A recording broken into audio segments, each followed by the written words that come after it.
I woke from a splitting headache to find a fat, greasy face. Die. I reached for the sharp stone hidden under my pillow, aimed at his temple, and struck with all my might. He didn't even have time to cry out. He collapsed, eyes wide open, dead.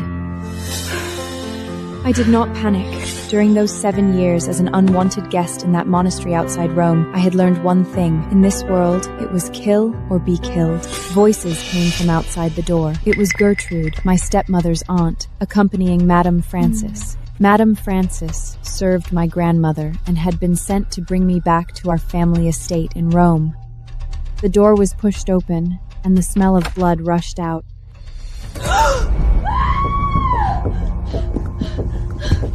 My son! What happened to you? Gertrude, what is the meaning of this?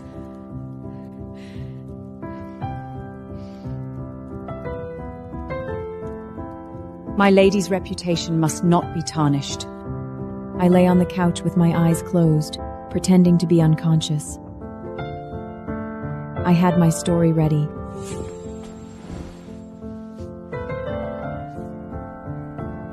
The maid Leon, who knew medicine, checked my condition, and her face changed instantly. She whispered to Madame Francis that there were traces of a sleeping potion in my body. Madame Francis was furious. She knew this was not my fault. Gertrude tried to blame me, but Madame Francis would have none of it. I will report this truthfully. You are on your own. That night we stayed at an inn, no longer remaining at Derek's house. Lying on the soft bed at the inn, I was very satisfied with how the day had turned out. Derek was dead, I had gotten away clean, and the White family would not dare touch me. I was about to fall asleep when the window suddenly made a soft sound. A gust of cold wind, thick with the smell of blood, rushed toward me. A dagger pressed against my neck. Don't move. His eyes were sharp as an eagle's, watching me like a predator watching its prey. He was wounded, and someone was chasing him. I thought about calling for help, but the glint of the dagger made me think twice.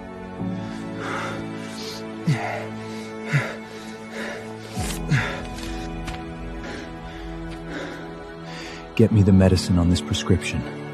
Don't let anyone find out. I took the prescription but did not move. You have the scent of feathergrass on you. Without an antidote, your prescription is useless. He looked at me again. I knew he was suspicious. I said I happened to have the antidote. He clearly did not believe me. I took one pill first. Only then did he swallow the other, still suspicious. The bleeding stopped. He asked me my name. I gave him the name of that hateful daughter of the White family. My name is Wendy. Consider it collecting an interest. A moment later, the medicine took effect. He collapsed silently onto the couch. I took his dagger and went to knock on Madame Francis's door. I woke Madame Francis in the middle of the night and told her the inn was unsafe, that we had to leave immediately. I am afraid. Every time I close my eyes, I see Derek's bloody face. Madame Francis softened.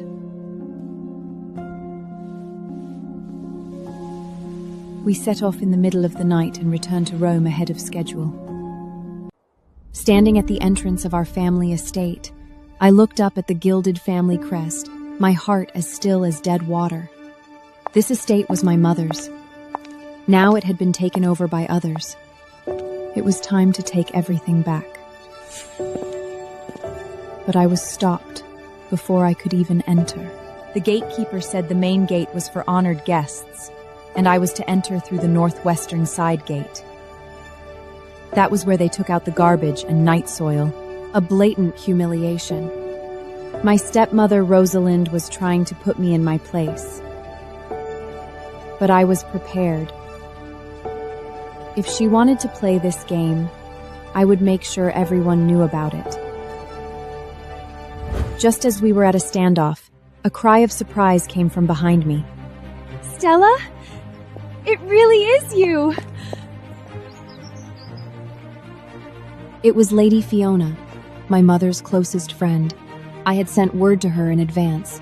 When she saw they wanted me to enter through the side gate, she became furious on the spot. You want Stella to enter through the side gate, trampling on the legitimate daughter like this? Then don't set foot in this house at all. She took me by the hand without another word and led me to her carriage. Sitting in the carriage, I let out a long breath. 7 years ago, my mother died tragically, and I was sent away, alone and helpless. Now I was back. I would make Rosalind beg me to return, with all due respect. Outside the carriage came the sound of bells. I lifted the curtain and glanced out. It was a carriage made of gilded wood, engraved with dragon patterns. Henry the Night King's carriage? What is he doing at the estate? Henry the Night King, Rome's famed warrior, known as the King of the Underworld. But 3 months ago, he was ambushed. His legs were crippled, and his eyes were blinded. Our mothers once arranged a marriage contract for the two of us. Later, Rosalind stole that marriage contract and gave it to her daughter, Pearl. Now that the Night King was crippled, they remembered me. Just as I was thinking this, the curtain of that luxurious carriage was suddenly lifted, revealing a pair of gray-blue eyes. What eyes they were, like a demon crawling out of hell. But his face was perfect. Sharp brows, high nose, fierce and noble. Fiona quickly pulled the curtain down and warned me in a low voice not to stare. He has become violent since his injury. He once killed a dozen servants for no reason. Luckily, he is blind and cannot see you. I said nothing. I only knew that I needed this marriage. When we arrived at Fiona's house, she said she would make Rosalind kneel and come get me.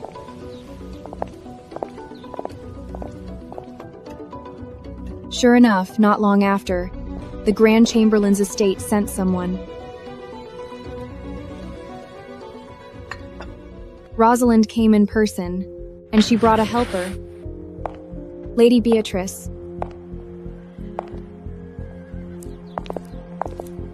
Fiona and Lady Beatrice were sworn enemies. Rosalind knew exactly whom to bring.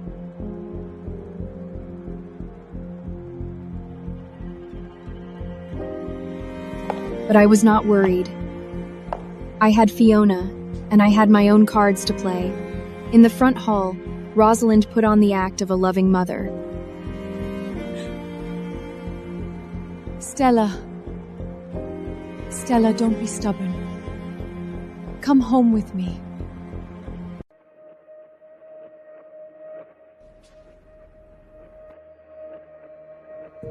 I lowered my eyes and acted as timid and weak as I could.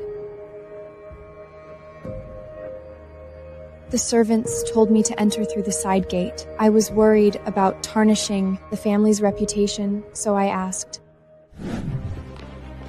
Fiona immediately took over and tore Rosalind to pieces.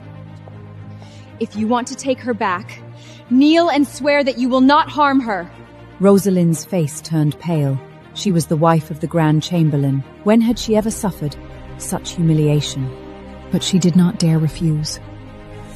Vincent had warned her not to let things escalate.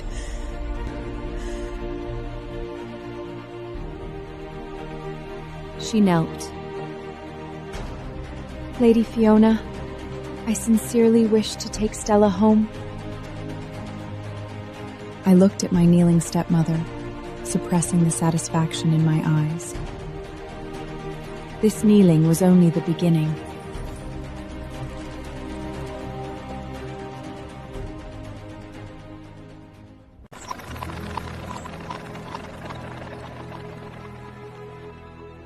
I went back to the estate with her, but I made one condition.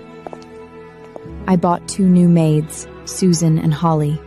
Back at the estate, I met all my family, Pearl, Rosalind's biological daughter, 1 year younger than me, and the twins Sophia and Serena, and a little son named Daniel, and an adopted son, Sirius. He worked in the city patrol and rarely came home.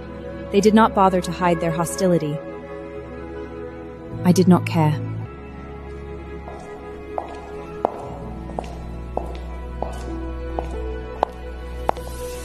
I chose to live in the most remote wing. It was a place my mother had loved.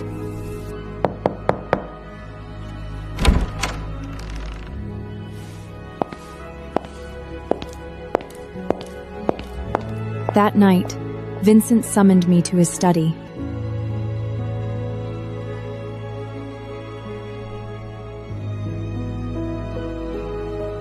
He looked at my face, his expression complicated. I looked too much like my mother. It is good that you are back. Your mother arranged a marriage for you. The wedding is at the end of next month. Tomorrow someone will take you to meet him. I knew he was talking about Henry the Night King. The marriage needed the Night King's personal approval. This hurdle would not be easy to cross. That night, I lay in my second-floor bedroom, eyes open in the darkness. I had never met Henry the Night King. I heard he was suspicious, volatile, and unpredictable. How could I get him to agree to this marriage? Just as I was thinking, Holly's figure appeared in the darkness. My lady, Sophia sent someone. Our new servant, Summer, was whispering with that person for a long time. I turned over, not surprised at all. Sophia and Serena, those twins, would not be able to resist causing trouble. Just as I was drifting off to sleep, a soft sound came to my ears. I opened my eyes sharply. A familiar, cold presence approached quickly. The moment the bed curtains were lifted, a long sword was pressed against my neck. Black clothes, black mask. Only his star-like eyes visible, their meaning unclear. Miss Shane, you made me search high and low. I was done for. It was Snow, the white-clothed lord. I had tricked him once. This time, escape would be hard. Your health has recovered, hero. It seems my medicine worked quite well. You mean the sleeping potion you gave me? Yes, it was quite useful. He took the medicine bottle from my hand and suddenly laughed. You know medicine. You studied under the healer Morgan? Morgan? I was shocked. He had investigated me completely. The last person who lied to me was cut into pieces. But I am merciful to beautiful women. I will give you a chance. Are you interested in a partnership? Snow claimed to be from the Pine Feather Lodge, the #1 assassin. He took my crabapple white jade pendant, saying it would be a token between us. In exchange, he could help me investigate everything about the Night King. I need to know the Night King's likes and dislikes, habits, taboos, enemies, everything you can find. Do not alert him.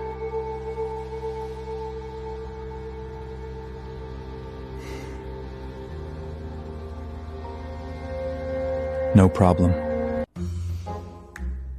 I did not know why he was helping me, but for now I had no room to refuse.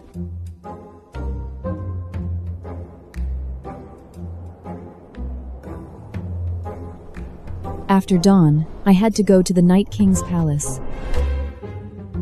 The next morning, I went to see Rosalind, and she deliberately delayed.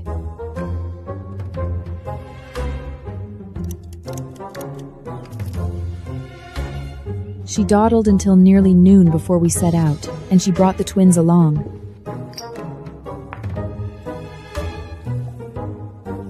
Sophia had put laxatives in my breakfast, hoping I would humiliate myself at the Night King's palace. But after 7 years in that monastery, I had seen every trick in the book. I quietly returned the laxative to her.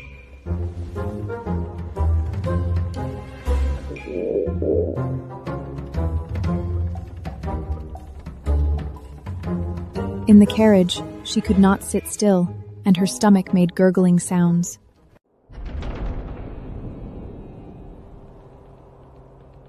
We arrived at the Night King's palace and waited for a long time.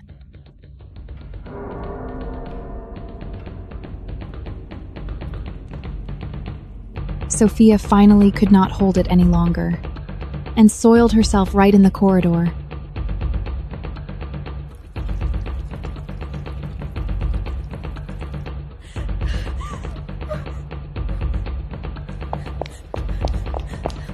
Even worse, she ran right into Henry, the Night King. The Night King flew into a rage. Take her away. And threw her out of the palace.